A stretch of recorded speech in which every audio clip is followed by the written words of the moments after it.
Terminé arquitectura en la Universidad de los Andes y mientras trabajé durante 3 años en oficinas de arquitectos, decidí buscar una maestría que relacionara la arquitectura con el arte.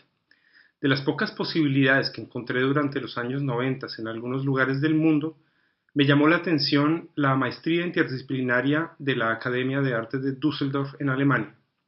Con una beca del DAAD, terminé el posgrado en el 2000.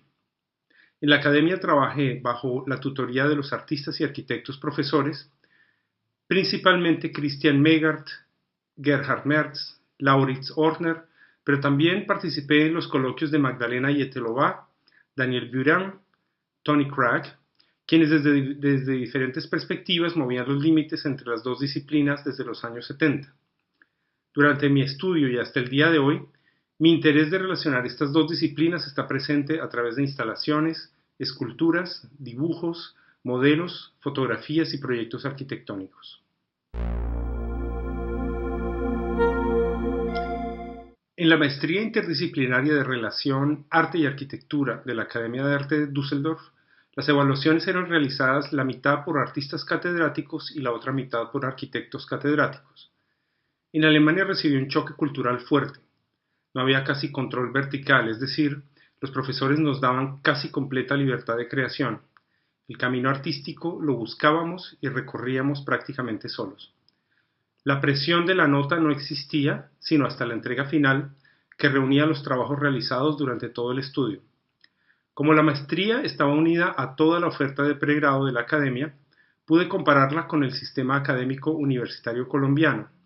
Me di cuenta de que yo venía del generalizado sistema colombiano policivo de presión bajo notas, donde las tareas son asignadas unidireccionalmente, con resultados en su mayoría a corto plazo. Me encontré solo ante mí mismo frente a mi autodisciplina. Fue difícil. Poco a poco me di cuenta que el sistema alemán se parece más a cómo funciona la vida. Cuando uno es adulto, nadie le dice a uno cómo hacer las cosas. El sistema teutón fortalece la autonomía, sin embargo, falta mayor acompañamiento de los catedráticos, lo cual es una falencia, pues ciertos procesos precisan que alguien con más experiencia ayude guiándolos. En la oferta contemporánea del pick and mix, donde todo es válido, el aprendiz se puede perder en laberintos indeseados.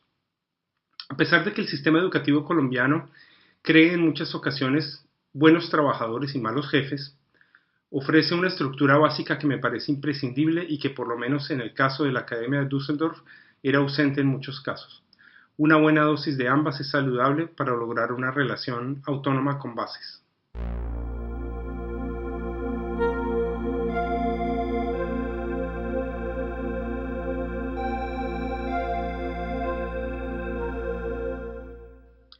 El comportamiento y la sensación psicológica de los seres humanos están ligados intrínsecamente a los espacios. Para diferenciarlos de los lugares naturales, los humanos creamos espacios artificiales o arquitectónicos. A su vez, estos lugares nos recrean, es decir, transforman nuestro pensamiento y nuestros sentimientos.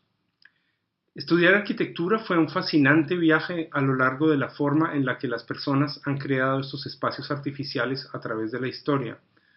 Un puente, un umbral, ascender peldaños o descenderlos, las aperturas en un muro que facilitan la entrada de luz natural, por ejemplo, son elementos transculturales y atemporales que tienen significados muy semejantes en muchas culturas y generan sensaciones e impresiones similares. Los arquitectos esculpimos el espacio con estos elementos. Con base en el conocimiento de que la historia nos revela que el arte y la arquitectura siempre han estado ligados, implemento el término espacio plástico como espacio moldeable, no solo el que ocupa una escultura, sino el de su espacio circundante. En la mayoría de mis instalaciones y esculturas, utilizo gran parte del aprendizaje que como arquitecto tengo sobre el espacio y lo relaciono a mi conocimiento artístico. Parto generalmente de un espacio arquitectónico específico. Lo dibujo, lo recorro, lo mido, percibo la luz natural que entra en él en un transcurso de tiempo específico o su luz artificial, observo qué texturas, colores, brillos o nivel de transparencia tienen sus materiales, qué sombras proyectan, etc. Dependiendo de su contexto, decido si la intervención en él va a tener una lectura local o global, preferiblemente local. Analizo las relaciones de distancia y posicionamiento en el espacio entre los objetos, compruebo el tamaño, escala y proporción que van a tener las obras, predigo cómo se va a mover el visitante alrededor o dentro de ellas, haciendo pruebas de percepción con público aleatorio, intercambio ideas constantemente con el curador, galerista, etc. Las instalaciones esculturas son alimentadas por un gran número de bocetos, dibujos, modelos vectoriales y físicos. Si la arquitectura se diferenciara del arte en el punto de su funcionalidad práctica, ¿no es acaso el hecho de recorrer, percibir, experimentar una instalación o una escultura una función práctica?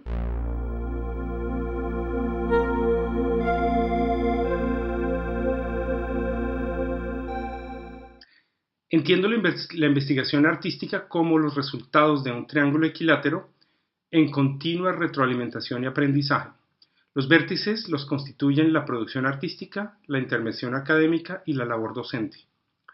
Para investigar, no basta solo con documentar la práctica, sino es necesario reflexionar sobre lo creado. La investigación de base académica alimenta a la enseñanza en términos de compartir el conocimiento teórico y la producción artística alimenta a la docencia a través de compartir el conocimiento práctico, recordando que lo práctico y lo teórico son una banda de Möbius. Como uno aprende enseñando, la labor docente retroalimenta tanto a la producción artística como a la investigación académica. La investigación artística se debe poner en contacto con el otro y proyectarse a partir de exposiciones, publicaciones, encuentros, etc. A su vez es importante reflexionar sobre lo que el otro comunica, escribe y publica de esta investigación. La investigación artística se alimenta de la experimentación, catalogación, valoración y actualización de referentes, de la búsqueda de relacionar el pensamiento y el quehacer de diferentes disciplinas con el arte, de la documentación, exposición, crítica y reacción del público frente a las obras. Así, lo creado es enseñanza y aprendizaje.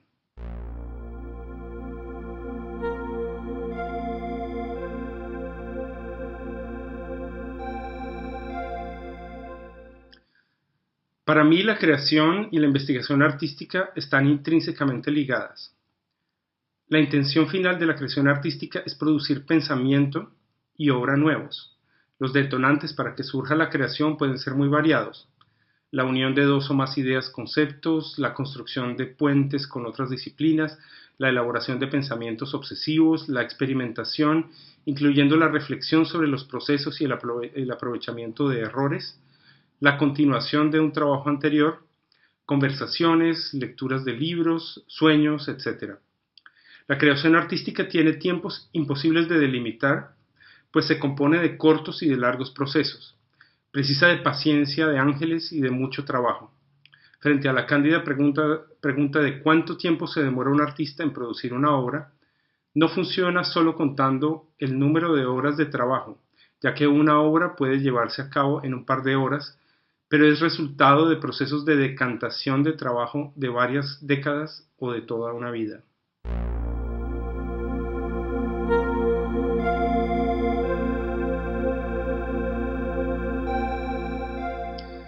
Para mí, el proceso creativo artístico es lo que más se acerca a reflexionar activamente sobre la vida.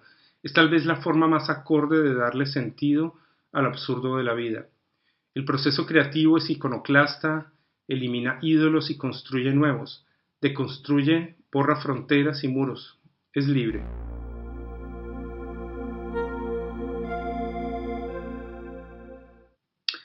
Creo que el primer paso es ser consciente de una realidad. De los artistas que hacen arte contemporáneo, solo del 1 al 4% logran vivir exclusivamente de su arte. Incluso así, habría que pensar qué tan bien viven de ella. El paso siguiente consiste en saber que es necesario destinar una inversión considerable de tiempo de vida a lo que llaman la administración de la producción y a comprender la importancia de relacionarse asertivamente con los demás agentes del arte.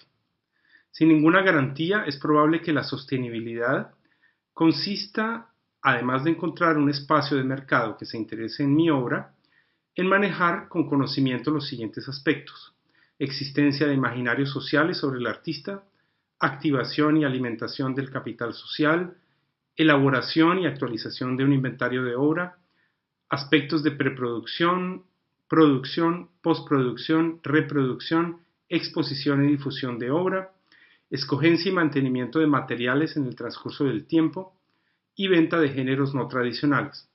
La administración de obra incluye puntos como archivo, inventario, documentación, cuentas, certificados, contratos, presupuesto, impuestos, seguros, transportes, derecho de autor, etc. Es decir, no solo basta con tener talento, es preciso administrarlo.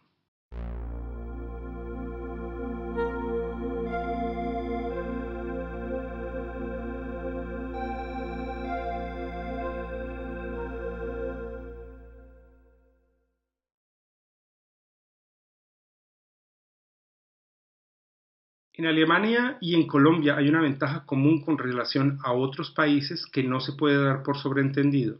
El artista contemporáneo es reconocido socialmente y existe culturalmente. Mi percepción, por ejemplo, al contrario en el Japón, tal vez por la alta sofisticación del arte tradicional que se refleja hasta en los elementos más cotidianos, el arte se liga extremadamente al diseño y no se reconoce la figura del artista contemporáneo como tal. En Egipto pareciera que el arte se observa como una actividad aplicada y muchas veces subyacente a la religión y a la narración. Me pregunto si países con un peso histórico tradicional milenario tienen menor fuerza en la producción artística contemporánea. La primera diferencia práctica que se me viene a la cabeza tal vez tiene que ver con algo cultural: la planeación. Los países con estaciones programan todo a más largo plazo. Probablemente ya no tanto hoy en día, pero la situación de tener invierno le trajo a estas culturas el hecho de planearlo todo con gran antelación. En arte, mientras en Alemania se envía una invitación con 2 semanas de anticipación, en Bogotá es una y en Medellín 3 o 4 días. Una vez me pidieron en Alemania la imagen para una invitación a una exposición individual con 1 año de anticipado. Yo todavía no sabía qué iba a exponer, pero los organizadores precisaban la imagen con este plazo. En Colombia se puede improvisar más. En Alemania aprendí a planearlo todo mejor. Esto tiene ventajas y desventajas. Me parece una sana combinación una buena planeación con una buena capacidad de improvisar. Otra diferencia, independientemente de la riqueza material de Alemania, radica en que en este país europeo postindustrializado el desarrollo de las máquinas filtra la cotidianidad y el arte. Colombia es un híbrido entre mano y máquina, en donde desafortunadamente la labor manual es subvalorada y su remuneración es baja. Lo que completa la máquina en Alemania lo hace la mano en Colombia. Pienso que si bien la sofisticación de los materiales de trabajo es alta en este país europeo y ofrece una gama más numerosa de escogencia, la producción artística implica mayores costos que en el suramericano. En un país de base luterana, donde el jugar es socialmente reprimido y con el pasado comunista de una parte de su población en que la religión no era deseada, el arte juega en gran parte un rol lúdico en la sociedad y el museo ocupa un puesto que la religión antes suplía. En un país con tantos conflictos directos como Colombia y como muchos países con pobreza material, no es sorprendente que el arte se vuelque considerablemente hacia lo político. En todo caso, la aceptación social de una mayor variedad de perspectivas artísticas es mucho más presente en Alemania que en Colombia, en donde hay mercado para todos los gustos. Por otro lado, en términos de desarrollo de arte en el espacio público, Alemania le lleva a Colombia y a otros países a nivel mundial una ventaja considerable como consecuencia de que los alemanes hayan tenido que confrontar su pasado incómodo y elaborarlo frente a ellos y frente al mundo. Una situación paradójica en Alemania que sería más entendible en Colombia es que a pesar de su riqueza material y de la admiración social frente al arte, todavía existe una generalizada situación de pobreza social de los artistas contemporáneos, lo cual revela un menosprecio social a pesar de la apabullante visita del público a museos, galerías y eventos artísticos. Dentro de todos los agentes que viven en el arte, al artista le toca un pedazo muy delgado de la torta.